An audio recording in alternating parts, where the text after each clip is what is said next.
de Deus. Gravando. Amém.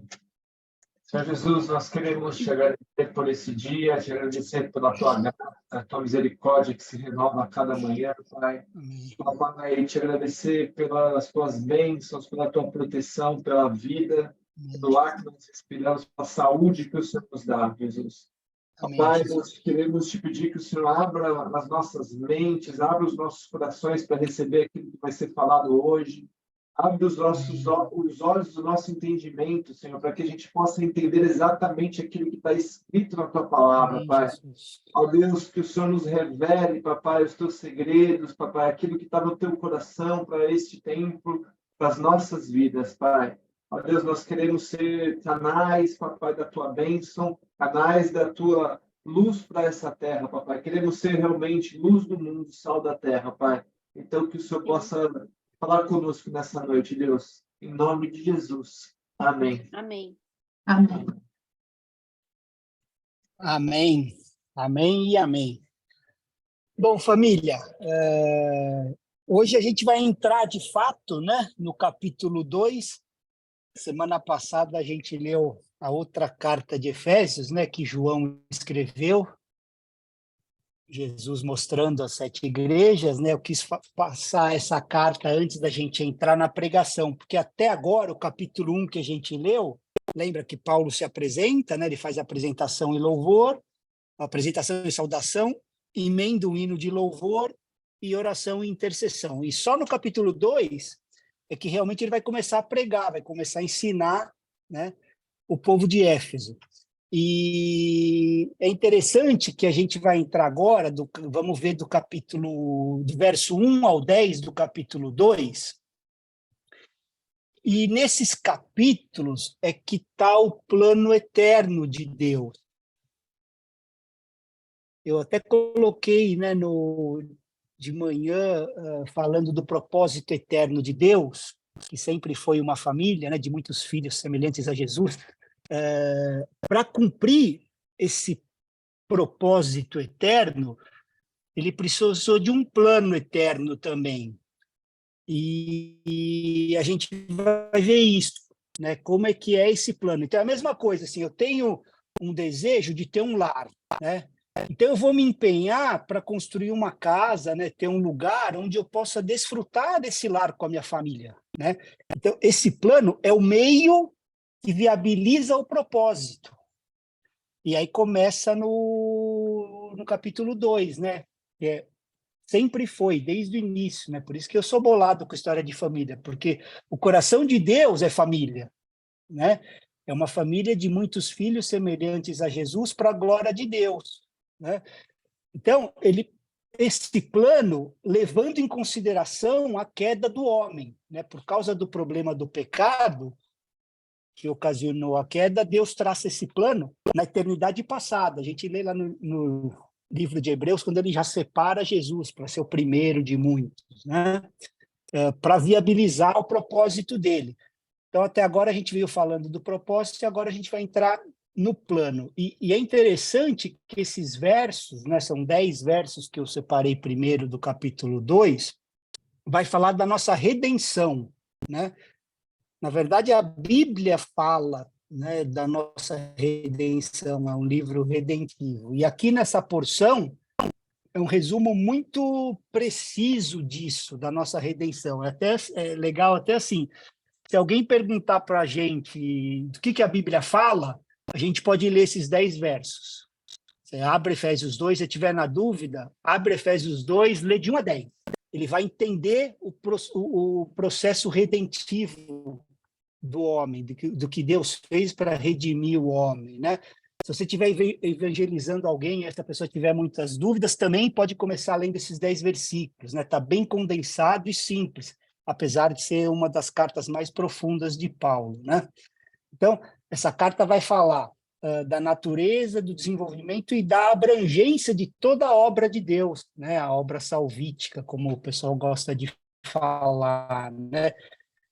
Que a gente entender a compreensão dessa obra vai nos fazer entender a natureza, a vida e a vocação da igreja.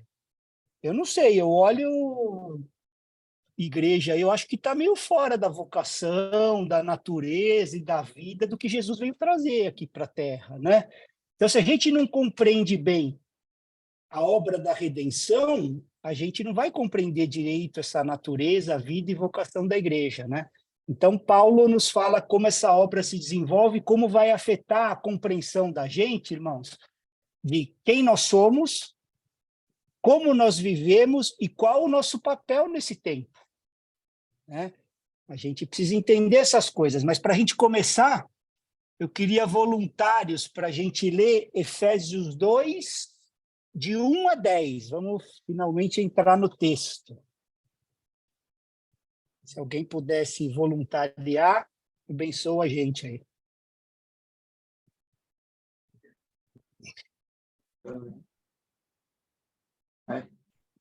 Eu oro. Eu leio, pastor. Amém. Só para você achar que eu sou disciplinada. Aplicado. Vamos lá. Ele vos vivificou, estando vós mortos nos vossos delitos e pecados, no quais andastes outrora, segundo o curso deste mundo, segundo o príncipe do poder do ar, do espírito que agora opera nos filhos da desobediência. Entre eles, todos nós também antes andávamos nos desejos da nossa carne, fazendo a vontade da carne e dos pensamentos, e éramos, por natureza, filhos da ira, como também os demais. Deus, porém, que é riquíssimo em misericórdia, pelo seu muito amor com que nos amou, estando nós ainda mortos em nossos delitos, nos vivificou com Cristo, pela graça sois salvos, e nos ressuscitou com ele, fazendo-nos assentar nas regiões celestiais em Cristo Jesus, para mostrar nos séculos vindouros as abundantes riquezas da sua graça, pela sua benignidade para conosco em Cristo Jesus. Pois é pela graça que sois salvos, por meio da fé, e isso não vem de vós, é dom de Deus, não das obras, para que ninguém se glorie, pois somos feitura sua, criados em Cristo Jesus para as boas obras, as quais Deus preparou para que andássemos nelas. Esse texto é fantástico, né? Então, você vê que o tema central é a redenção do homem, né? Ele está explicando a redenção. Para facilitar para a gente, né, a compreensão, vamos dividir do 1 ao 3, do 4 a 7 e do 8 ao 10, né? Então, de 1 a 3, a gente vai falar dessa amplitude da redenção do homem, porque a gente entendendo o homem redimido, né, essa redenção, no homem vai afetar todo o cosmos, né, todo mundo que a gente está inserido. Então, a gente vai entender primeiro essa redenção do homem por inteiro, do 1 ao 3. Aí a gente vai do 4 ao 7, o agente da redenção e as motivações para redimir. Quem que é o agente da nossa redenção? Quem é o nosso redentor? Né? Jesus Cristo. E aí, depois do 8 ao 10, a gente vai ver a natureza e as ímplices dessa redenção, que são do homem, né? Quando a gente vê esses primeiros versos, né, do 1 ao 3, os teólogos costumam chamar isso, o nome não é muito bonito, mas é a nossa realidade, né? É chamado de depravação total do homem, né? É o termo usado aí, né? Que é o estado que o homem se encontra antes da redenção. Depravação total. Não há esperança para o homem sem Jesus. Esse é o diagnóstico que a Bíblia nos dá, né? Se vocês pegarem, irmãos, o livro de Romanos, né, ler o capítulo 1, o 2 e o 3, você vai ver exatamente isso, de uma maneira mais detalhada até, né? O capítulo 2, né, esses 3 versículos que a Letícia leu para a gente, os 3 primeiros de Efésios, do capítulo 2, e os 3 primeiros capítulos de Romanos, o assunto é um só. É até legal depois vocês verem. E Paulo está dando esse ensino lá em Roma, explicando para os caras que eles eram o centro do mundo, né, o humanismo bombando lá na cultura grega, e ele mostrando isso, a depravação total do homem. né? E aqui em Éfeso, Paulo condensou, na verdade, o Espírito Santo, né? Esse ensino. Mas as duas cartas vão falar disso, desse estado, né? Depravação total do homem. A diferença é que no livro de Romanos, ele começa a falar da depravação total do homem com uma sentença negativa. No capítulo 1, no verso 18, ele vai falar da ira de Deus. Se alguém puder ler, vamos, já estamos numa escola, né, pessoal? Não vamos economizar a Bíblia, não. Romanos 1, 18. Se alguém puder ler. É até legal, igreja, para a gente entender. Romanos 1, Amém. 18. 1,18. É até legal, antes da Ju ler para a gente entender quando o pessoal fala só de graça, graça. Não, a ira era da antiga aliança. Nós estamos lendo Romanos, tá? A nossa aliança. E a Ju vai ler esse verso aqui, ó. Romanos 1, 18, né? 1,18. A ira de Deus se revela do céu contra toda a impiedade e perversão dos homens que detêm a verdade pela injustiça. Suprimem a verdade. A ira de Deus se revela do céu, né? E um pouquinho mais para frente, né, como eu falei dos 3 capítulos de Romanos que fala da depravação, em Romanos 3, 23, também tem um verso bem conhecido, né, de todos pecaram e carecem, né, da glória de Deus, se vocês quiserem abrir. E esse carece, né, tradução correta mesmo, é falhar em se tornar participante, é estar em falta, é não ser achado ali, né? Então, todos nós, ele está falando aqui, né, estão em faltas, não alcançaram a glória de Deus, estão em pecado, né? E aí eles nos mostra como é a vida do homem sem Deus. Esses 2 livros, né, falam muito disso. Esses 3 versos que a Letícia deu e os 3 capítulos, né, de Romanos vão falar sobre isso. Só que no livro de Efésios que a gente está estudando, ele começa a abordagem de maneira positiva, né? O que a Letícia leu para a gente, o 2:1, na versão dela está, ele nos vivificou, né? No minha está, ele lhes deu vida quando vocês estavam mortos em suas transgressões e pecados, né? Ele ainda continua, né, naquela vibe, lá naquele tom de celebração e louvor que ele vinha no capítulo 1 todo. Ele continua isso. Então, ele está falando, né, do homem completamente depravado, longe de Deus, e aí ele começa já assim, ó, ele vivificou vocês, né? Ele lhes deu vida quando vocês estavam mortos em suas transgressões e pecados. Então, esse diagnóstico a Bíblia nos dá. A gente sem Cristo, estamos mortos mesmo, né? Então, mas Paulo aqui, até as coisas negativas que a gente vai ver, ele aborda com um tom positivo, porque ele não está interessado agora em falar como é a vida do homem sem Deus, mas ele quer nos mostrar da onde Deus nos tirou. Essa é a ideia de Paulo, né? E isso harmoniza, na verdade, irmãos, com tudo que Deus sempre falou na antiga aliança, né? Eu sou o Senhor que te tirou, né? Diversas vezes Deus enfatiza e lembra, né? Deus lembrando, eu sou o Senhor que te livrou, que te salvou, que te tirou do Egito, né? E a Bíblia que o apóstolo Paulo lia, né, irmãos, não tinha nem Efésios nem Romanos, né? A Bíblia que ele lia era o que? Êxodo, Deuteronômio, Reis, né? Por isso que é importante a gente entender o contexto da antiga aliança. Pois era dali que eles saíram, né, os apóstolos, a cosmovisão deles era em cima dessa aliança com Deus, né? E Deus vai trazer a mesma visão para o seu povo. Ele vai mostrar da onde ele nos tirou. Ó, a Adri está perguntando se vocês estão ouvindo bem. Tá ruim o som? Tá travando um pouquinho, pastor. Deu umas cortadinhas, Será que é a internet, amor? Deu um delayzinho, mas é porque eu acho que, não sei aí, onde vocês estão, começou a chover forte. Então, pode ser que seja sinal.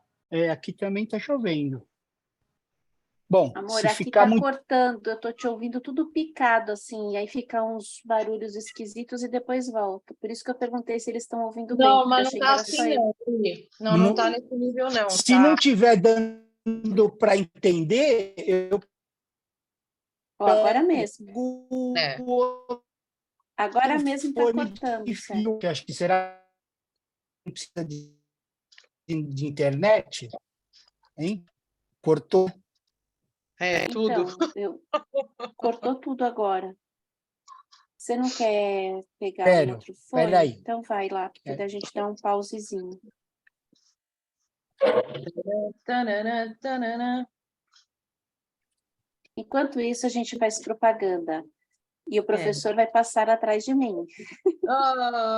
Por que ele não passa dançando? Tipo a dança do caranguejo. Enquanto isso, eu vou fazer a propaganda. Pessoal, em 2025, nós iremos para Israel. Hoje mesmo, conversei com uma pessoa e já pedi para ela orçar o valor para julho, porque, por exemplo, Elias, Karine e outros professores não conseguiriam ir, assim como os nossos jovens, que estão de provas e etc. nesses períodos. A gente tem muita fé, mano.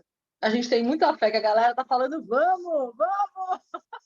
Não, então, mas hoje eu já falei com a moça, eu falei, esquece as festas, porque são em abril e em outubro, e tenta encaixar a gente em outubro, em julho, e ver se fica mais barato. Ela falou, só que julho a passagem aérea sobe. Eu falei, se vira, que a gente já vai... A minha fé é tanta que eu falei que o nosso grupo vai fechar em 40. Ó! Ô, louco! Oi, queridos.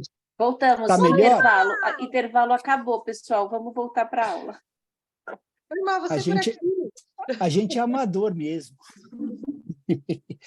Então, na verdade, assim, Deus vai nos trazer essa mesma visão, né, que ele trazia na antiga aliança.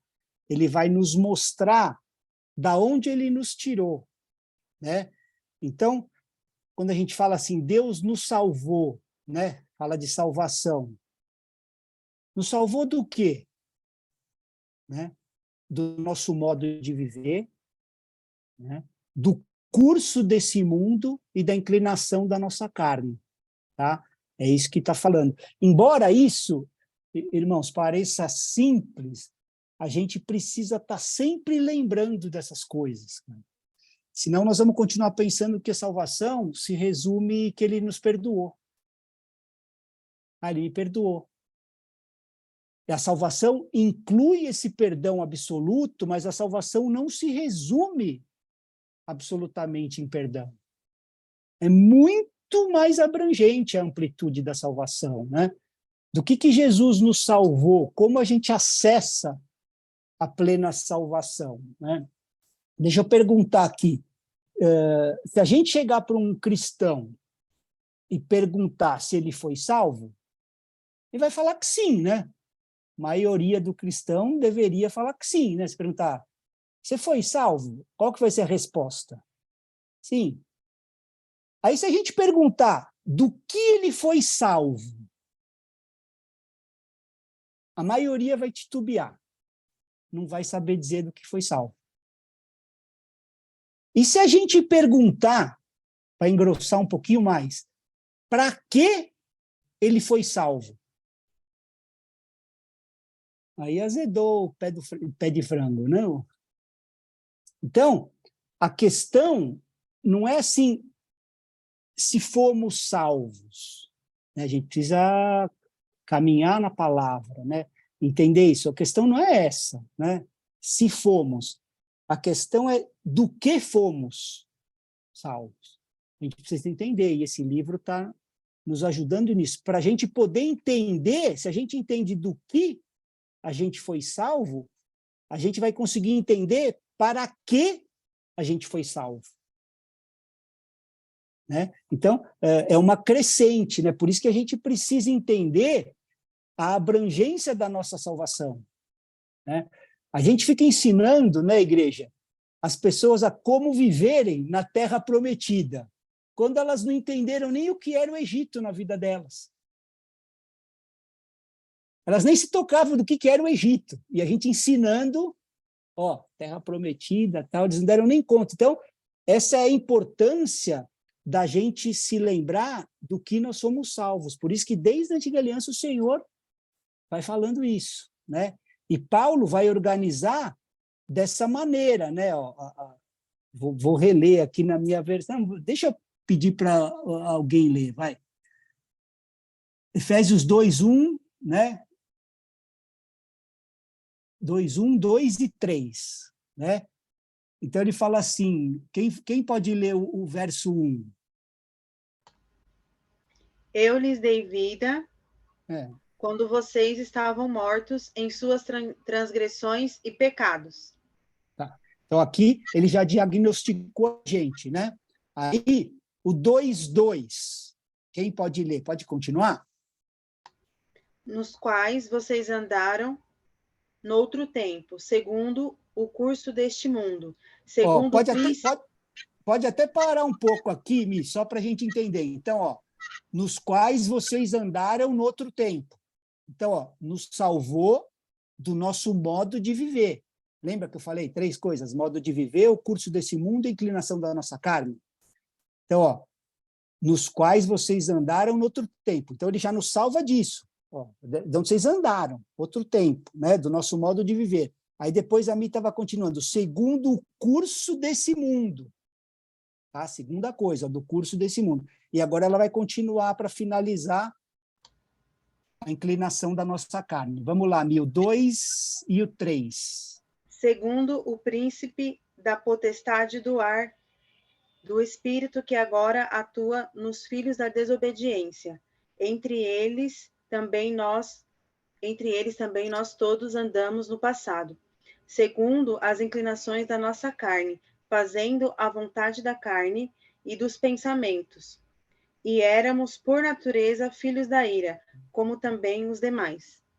Então, aqui a gente viu, nós somos salvos, né, ó, nosso modo de viver, do curso desse mundo e da inclinação da nossa carne. Tá? Paulo está bem claro aqui. Então, ele não apenas perdoou a nossa dívida, mas ele nos removeu desse estado de a gente estar dominado por essas coisas. Essa é a plena salvação, a abrangência dela, né? Sem Cristo, a gente estava morto, né? Era escravo e estava totalmente condenado. Esse é o diagnóstico que ele nos dá, né? E é interessante, a primeira vez que o homem aparece em Efésios, ele está morto. Ó, quando vocês estavam mortos, né? Ó, lhe vivificou ou lhe deu vida no capítulo 2, verso 1, quando vocês estavam mortos, né? Porque no capítulo 1, que a gente já estudou bastante aqui, o homem estava implícito, né? Nos adotou, nos elegeu, a gente viu todas as bênçãos espirituais, mas o mérito absoluto era de Deus, né? Sempre foi, é o Pai fazendo no Filho pelo Espírito, né? O nosso Deus Trino. E agora, no capítulo 2, o homem está entrando de fato em cena. E como que ele entra? Morto. Entra morto, né? Entra nessa carta como um cadáver sendo vivificado por Deus, né? E essa é a nossa única participação na salvação, né? A gente entra com o cadáver e Deus entra com a ressurreição. Por isso que ele fala para que não se glorie na obra, não é nada disso. A única coisa que você dá é o cadáver. E Deus entra com a ressurreição, né? Então, sem Cristo nesse mundo, a gente está experimentando uma subsistência temporária da matéria. Mas, na verdade, nós estamos mortos. Esse tem que ser o anseio da pregação do Evangelho, para aquele que ainda não conhece. Porque nem imagina que está subsistindo só. Que, na verdade, biblicamente, está morto, né? O homem nasce morto, está morrendo e morrerá, né? E aí o contraste, né? Do homem sem Cristo com o homem com Cristo. Com Cristo, o homem nasce salvo, está sendo salvo e será salvo. Da mesma maneira, né, que o homem, ó, nasce morto, está morrendo e morrerá, com Cristo nasce salvo, né, nasceu de novo, está sendo salvo e será salvo. Nas 3 instâncias, né? Espírito, alma e corpo, né? Eu queria aproveitar da sabedoria aí dos nossos pais da fé, né? Eu vou ler um texto de John Stott, ele fala sobre isso que a gente está lendo, né? E ele fez um comentário assim, ó: na esfera que é de suprema importância, que não é o corpo, nem a mente, nem a personalidade, mas sim a alma, elas, as pessoas sem Cristo, não têm vida, né? E podemos perceber o fato. Estão cegas à glória de Jesus Cristo e surdas à voz do Espírito Santo. Não têm amor por Deus, nenhuma consciência sensível da realidade pessoal, nenhum impulso do seu espírito em direção a ele com a exclamação Abba, Pai. Nenhum anseio por comunhão com o povo de Deus. Estão tão indiferentes a ele quanto um cadáver. Logo, não devemos hesitar em afirmar que uma vida sem Deus, por mais sadia física e mentalmente que seja, é uma morte em vida. E que pessoas que assim vivem estão mortas enquanto ainda vivem. Afirmar esse paradoxo é tornar-se consciente da tragédia básica da vida humana após a queda. É o que as pessoas que foram criadas para Deus e por Deus agora vivem sem Deus. De fato, essa foi a nossa mesma condição até que o bom pastor nos encontrou, né? Então, por isso que o povo de Deus, o cristão, tem que ser o povo mais feliz dessa terra, né? A alegria nisso, né? Porque sem Cristo, o que a gente tem é morte em vida, né? O homem passou a interpretar essa decomposição temporária como um tipo de vida, mas, na verdade, é uma sobrevida. Ele está sobrevivendo, né? Nós estávamos escravizados e essa escravidão é interpretada, né, pelos teólogos por 3 elementos, a gente viu, né? Éramos escravos do mundo, escravos do diabo e escravos da carne, né? Até isso o inimigo copiou, né? O princípio trino. Tudo isso coopera para o processo da nossa condenação, né? E não percebem, porque estão mortos, né? Então, assim, se eu perguntar aqui entre nós, em família, né, o que é o curso desse mundo? Fica meio subjetivo, né, da gente tentar, e se a gente tentar organizar essa estrutura filosófica, cultural, social, política e até governamental que se opõe a Deus e ao seu reino, a tudo que é de Deus, né? E que reivindica para o homem autonomia existencial, moral e vocacional. Esse é o sistema mundo, né? Que eu até preguei há um tempo atrás aí. Ou seja, uma cultura impressa em todos os fatores da vida humana, que vai reivindicar o direito da gente definir o porquê que a gente existe, como a gente deve se comportar e o que a gente vai fazer com a nossa vida, né? É uma cultura, uma forma de pensar, né? E levando a uma forma de se comportar. Lembra? Padrão de pensamento modela comportamento, né?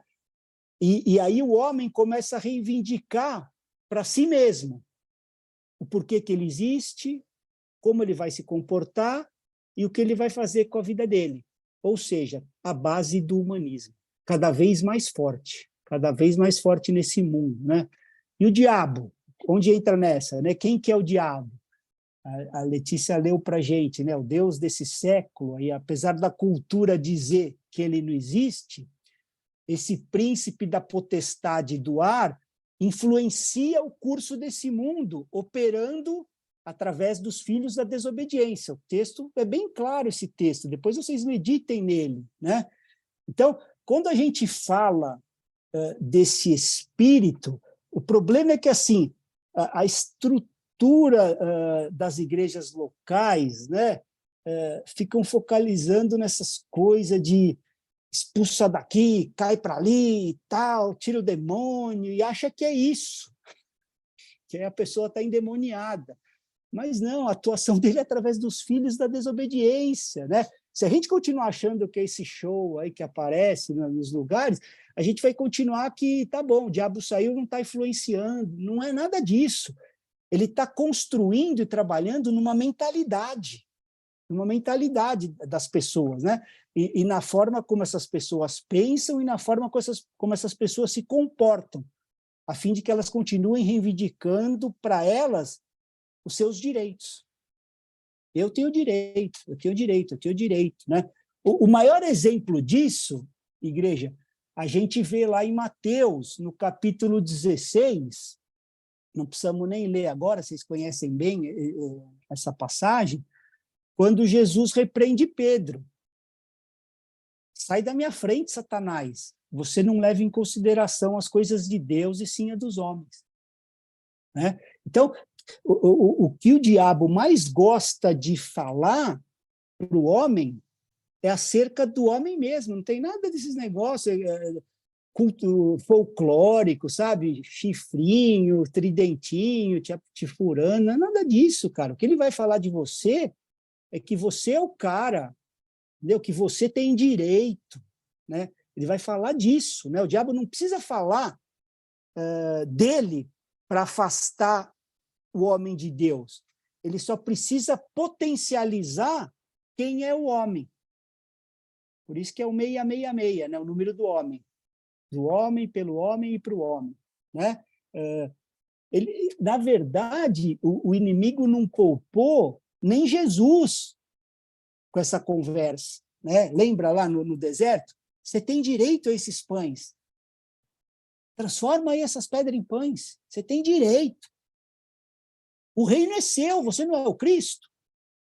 Esse reino é seu, né?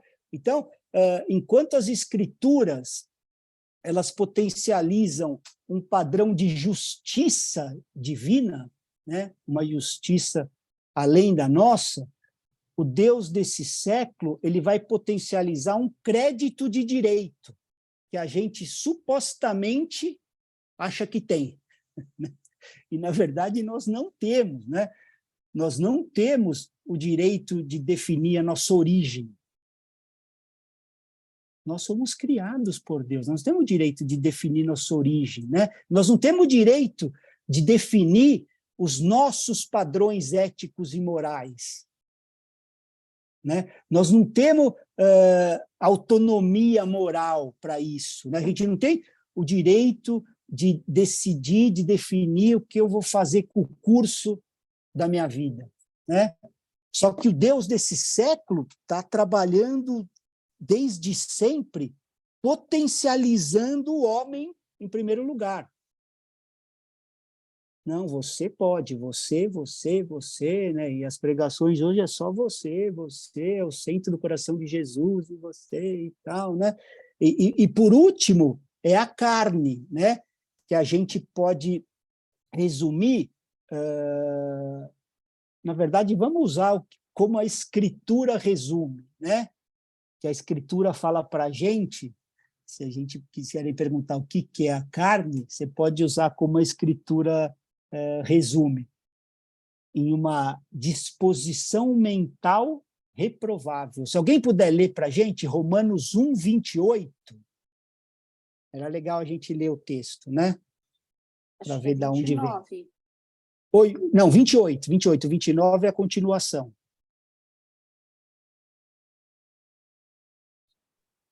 Posso falar? Amém. Então, leia, Aninha. Vai lá. Não, lê, Aninha. Assim, por haver rejeitado o conhecimento de Deus, foram entregues pelo próprio Deus a uma mentalidade condenável para fazerem coisas que não convêm. Isso? Então, é isso aí. Então, a Daninha está bem legal até a tradução, né? Condenável. A minha está um modo de pensar reprovável, né?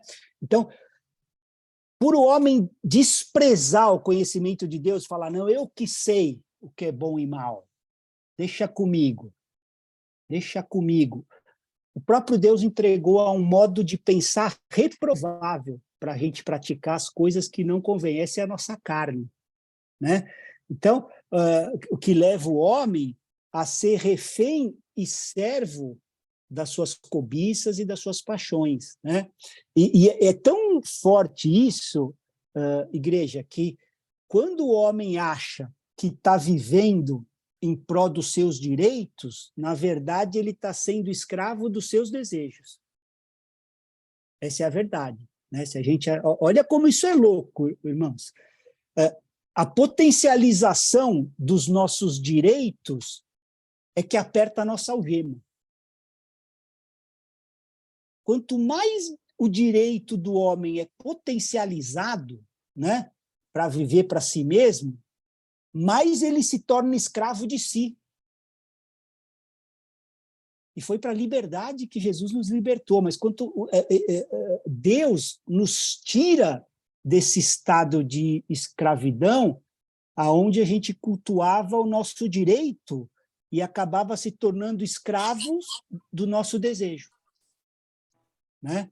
E nesses versos que a gente leu, que a Letícia leu, do capítulo 2 de Efésios, o apóstolo Paulo está querendo nos mostrar da onde que ele nos tirou, para a gente não esquecer, né, que ele nos salvou do nosso modo de viver, do curso desse século, do Deus desse século, e libertou da escravidão da carne, da escravidão do diabo, da escravidão do mundo, né? Ele nos libertou de tudo isso, nos salvou de um estado de condenação, porque no verso 3 fala assim, éramos por natureza, né? Não sei se a da Letícia está nessa versão aí, o 2:3, éramos por natureza filhos da ira. É isso? Na minha está assim. Então, não era... Olha isso aqui, queria que vocês prestassem atenção nisso, né? Nós não éramos filhos da ira por comportamento, ok? Mas por natureza. Isso é muito importante a gente entender, que vai ajudar a gente a entender a doutrina do arrependimento, né? O arrependimento não é apenas a gente chegar para Deus e dizer o que a gente fez, mas a gente dizer para Deus que a gente se arrepende do que a gente se tornou. É mais fundo, né?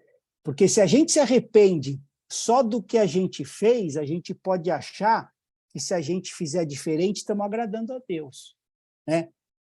Mas Deus não está preocupado com o que o homem fez no Éden. Ele está preocupado com o que o homem se tornou no Éden. Eu queria que vocês tentassem captar isso aqui.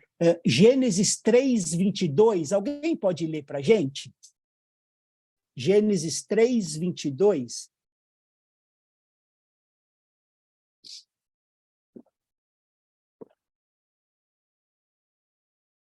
Posso ler? Já abri. Amém. Vamos lá. Então disse o Senhor Deus, agora o homem tornou-se como um de nós e conhece o bem e o mal.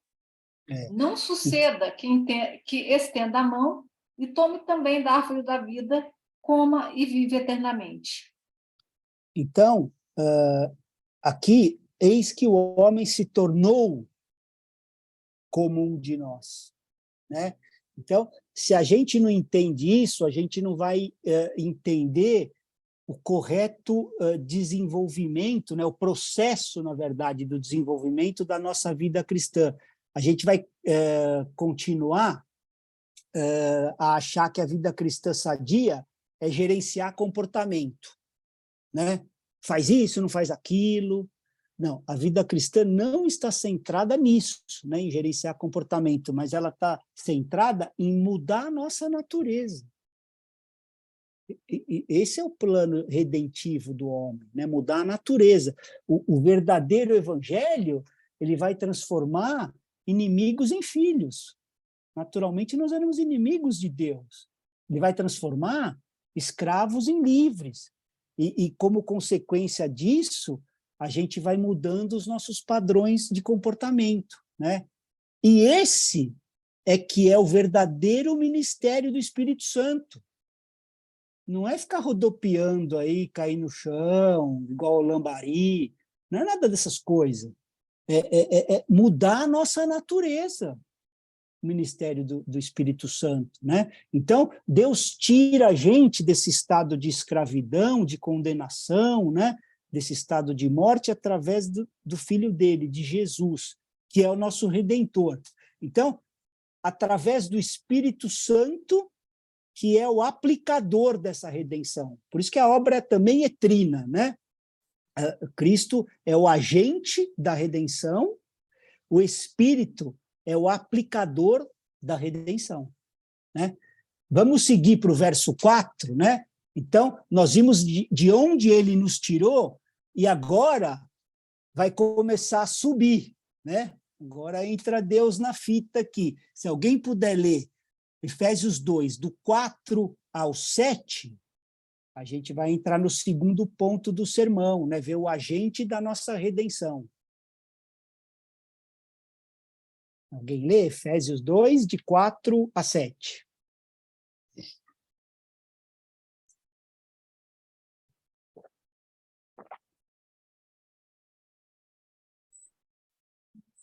Eu leio. Amém, Val, vamos lá. Mas Deus, que é riquíssimo em misericórdia, pelo seu muito amor com que nos amou, estando nós ainda mortos em nossas ofensas, nos vivificou juntamente com Cristo, pela graça sois salvos. E nos ressuscitou juntamente com ele e nos fez assentar nos lugares celestiais em Cristo Jesus, para mostrar nos séculos vindouros as abundantes riquezas da sua graça pela benignidade para conosco em Cristo Jesus. Então, aqui, além da gente ver o agente da nossa redenção, né, Jesus Cristo, a gente vê as motivações para nos redimir, né? Dá para ver, assim como é mostrado muitas vezes na Bíblia, o contraste, né? A gente acabou de ler os 3 primeiros versos, né? O contraste entre a maldade do homem e a bondade de Deus. Você lê os 3 primeiros e esses 3. Você vê esse contraste, né? Toda a malignidade do homem, e a gente entra aqui, mas Deus, rico em misericórdia, né? Riquíssimo em misericórdia, por causa do seu grande amor, e começa a falar da bondade dele, né? E a gente vê isso na Bíblia toda, né, irmãos? Gênesis, Êxodo, Juízes, Reis, Crônicas, e por aí vai. O homem está sempre caminhando, né, progressivamente para a corrupção, e Deus está sempre mostrando a bondade e a santidade dele para o homem, sempre, né? E Paulo aqui mostra esse contraste, né? A nossa maldade com a bondade e a santidade de Deus. E o público era bem específico, né? Ele estava falando para um público grego, né? Uma mentalidade grega, uma cultura grega, que é bem diferente da verdade bíblica, né? Para eles, o homem não é tão ruim assim, e os deuses não são tão bons assim. Eles têm as suas paixões, né? Quem tem um pequeno contato com a mitologia grega vai ver isso, né? As histórias dos deuses e tal. E toda a cultura, a mídia, os filmes, você vê os filmes da Marvel, né? Os deuses com as suas paixões, né? Uma cultura que quer colocar isso a todo custo, né? E esse pensamento contrasta muito com a verdade bíblica ainda hoje, né? E precisa ser confrontado, essa mentalidade, né? Porque é uma mentalidade grega que domina muitas áreas, né? A mensagem é assim: nós não somos tão ruins assim e Deus não é tão bom assim. Essa é a mensagem, né? Para as religiões pagãs, o que importava era se o Deus deles era infinitamente poderoso, não infinitamente santo, né? Só o cristianismo é que reivindica a santidade de um Deus criador, nenhuma outra, né? As outras religiões só se importam que o Deus seja poderoso. Não importa ele ser tão santo, né? E o grande problema é que, se a gente remover o contraste entre a pecaminosidade geral do homem e a santidade absoluta de Deus, toda a nossa fé cristã, toda ela, né, e toda a nossa devoção cristã vai se decompondo. É por isso que é tão forte essa cultura, né? E quer entrar, e tem entrado nas igrejas, né? O humanismo, tal, né? Não, você. Porque se a gente bate ali, né? Tira esse contraste, né? Entre a nossa pecaminosidade, né? A depravação total e a santidade absoluta de Deus, vai desmoronando, né? E a nossa relação com Deus, ela é fundamentada nesse contraste, né? A nossa aliança com ele não existe sem esse contraste, né? A gente precisou que ele viesse, né, nos redimir. A gente precisa estar ciente disso, da nossa pecaminosidade total e da santidade absoluta dele, né? Senão a gente vai começar a achar que a gente tem algum mérito por essa aliança, sabe? Que talvez Deus seja um pouco culpado pelos problemas que acontecem no mundo, entendeu? E a gente não vai conseguir enxergar que nós é que somos os culpados por todos os problemas desse mundo. Mas essa mentalidade, quando entra, faz isso, né? E se a gente não compreende isso, a gente não vai entender a motivação central da nossa redenção. Por que Deus redimiu o homem, né? Ele não redimiu porque ele tinha uma necessidade, ele não salvou a gente porque ele precisava, né? Se nós acharmos que alguma situação externa interfere no que Deus faz ou no que ele deixa de fazer, a gente invalida a doutrina da imutabilidade de Deus, né? O que motivou Deus é simples, mas essa explicação do John Stott é bem profunda, né? Queria ler com vocês. Olha como que ele organizou isso, né? Ó, ele nos salvou porque é riquíssimo em misericórdia. Ele nos salvou porque nos amou primeiro, né? A Bíblia diz que Deus é amor. Ele nos salvou porque ele é gracioso. Ele nos salvou porque ele é bondoso. Ele não precisava de nada, mas ele fez porque ele é. Lembra quando perguntaram, não, mas me fala o seu nome, quem é você? Eu sou o que sou, né? Eu sou. Então, por que Deus fez assim? Porque ele é assim, é da natureza dele. Todas as razões que motivam Deus são oriundas do próprio ser dele, né? Não das necessidades que a criação pode causar.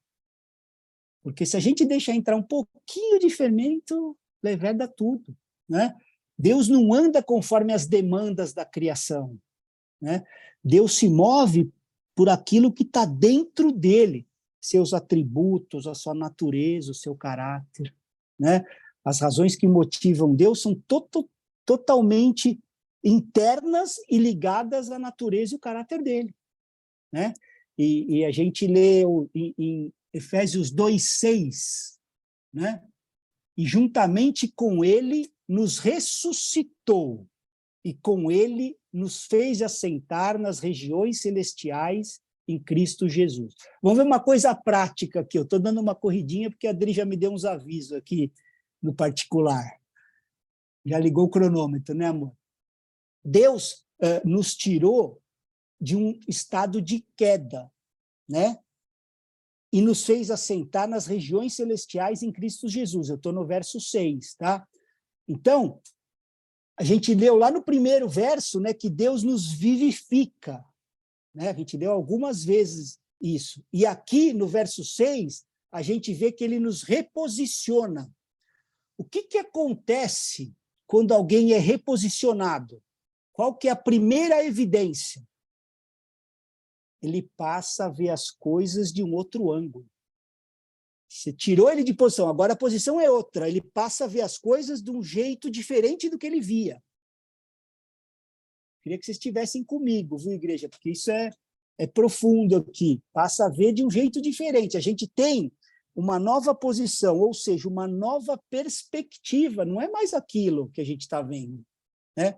E essa mudança de perspectiva é uma das evidências da nossa nova vida, né? Qual que é a evidência que a gente nasceu de novo? Que a gente passa a ver todas as coisas de maneira diferente, né?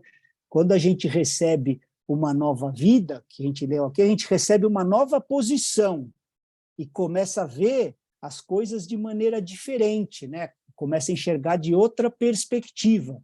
Isso é uma evidência que a gente recebeu uma nova vida, né? Porque essa carta, a gente viu no primeiro capítulo, é um convite para a gente enxergar a igreja numa perspectiva celestial, né? Não se trata de olhar da terra pensando, né, como alcançar o céu. Isso aí foi Torre de Babel, né? Mas do homem com Cristo, né? Cristo nas regiões celestiais. Lembra que ele falou, vou colocar vocês nas regiões celestiais, enxergando a terra. É prática essa carta, né?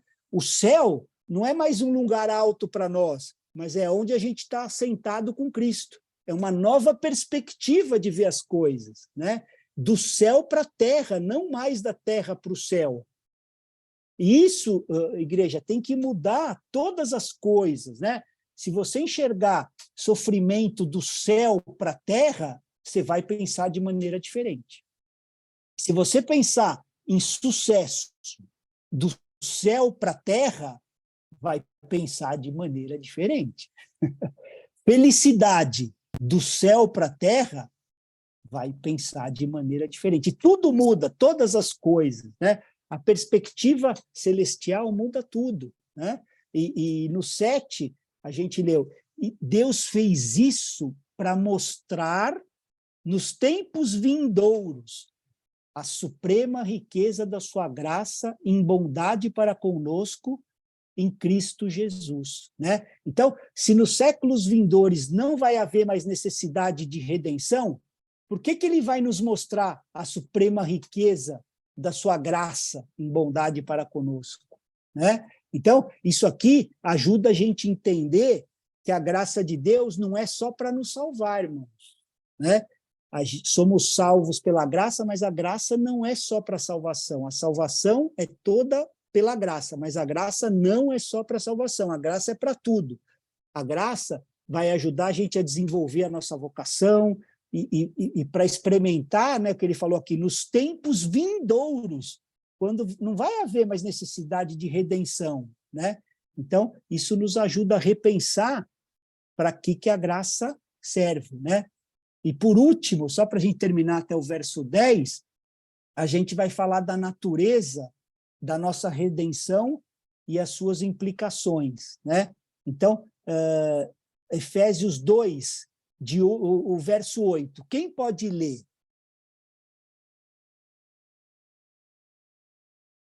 Leio, vamos lá. Amém. Leio. Porque pela graça sois salvos mediante a fé. Isso não vem de vós, é dom de Deus. Então, o que não vem de nós? Nem a graça, nem a fé, né? A Júlia é bem clara aqui, é dom de Deus. Então, a gente só pode crer que somos salvos pela graça se Deus nos der fé. Tudo é dele, não tem jeito, né? Ele nos dá fé para a gente crer que somos salvos pela graça, né? Lê também o 9, Ju. Leio, peraí. Não Por de favor. obras para que ninguém se glorie.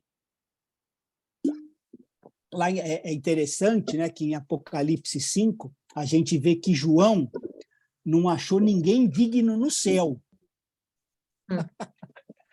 Quanto mais aqui na Terra, né? Está cheio de gente aí se achando que eu sou patriarca aqui, né?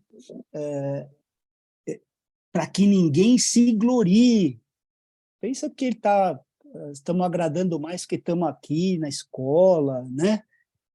Não há nada de obra, né? Para terminar, Ju, vai no 10.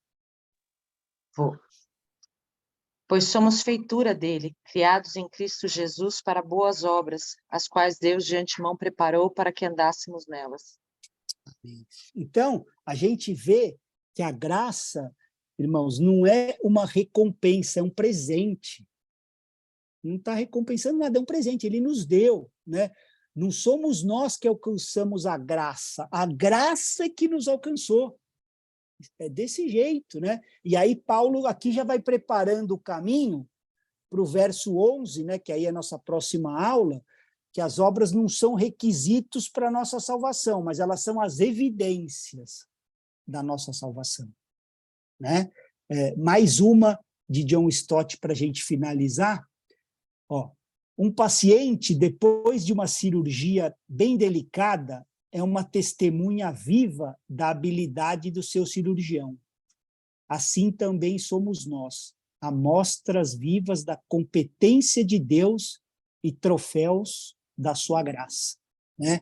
Então, a graça é que viabiliza a nossa redenção, e as boas obras só testemunham a nossa redenção, né? As boas obras são um jeito para a gente mostrar para o mundo o que Deus fez por nós, né?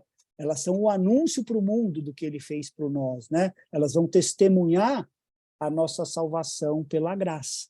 A gente tem um módulo na nossa escola, né, sobre as obras, né? Não vamos entrar aqui, mas uma boa obra é tudo aquilo que a gente faz para a glória de Deus sem tentar nos salvar. Senão você já entortou a obra, já transformou em obra morta, né? Então, a boa obra pode ser no nosso casamento, no auxílio ao próximo, no cuidado aos pobres, em frequentar a nossa comunidade de fé. Aí a pergunta é assim, qual que é a nossa motivação? Nos salvar ou glorificar Deus, né? Ele nos deu vida, ele nos salvou de um modo de viver, ele nos salvou do curso desse mundo e nos salvou do Deus desse século. A gente não precisa nos salvar. Fomos salvos, né? Tudo que a gente faz para a glória de Deus e para não nos salvar, pois ele já nos salvou, é uma boa obra, né? E na semana que vem, a gente vai entrar no 11, onde a gente vai ver a nossa nova humanidade em Cristo. Aí ele começa a explicar a nova humanidade, né? Que parece que a igreja não entendeu muito o que é nascer de novo e ser um novo homem, né? E esse livro está explicando em detalhes. Amém? Desculpa que estourou um pouquinho, né? Eu não gosto de passar das 9, mas é que eu queria terminar pelo menos até o 10, para a gente não deixar um Mas hoje rabicho você só para a semana que teve vem. um tempinho extra por causa do intervalo, e eu Ó, vou parar de gravar, então, para depois abrir para pergunta, se alguém quiser falar.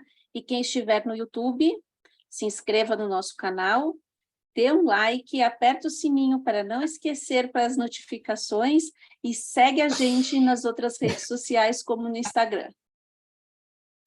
ó, a irmã está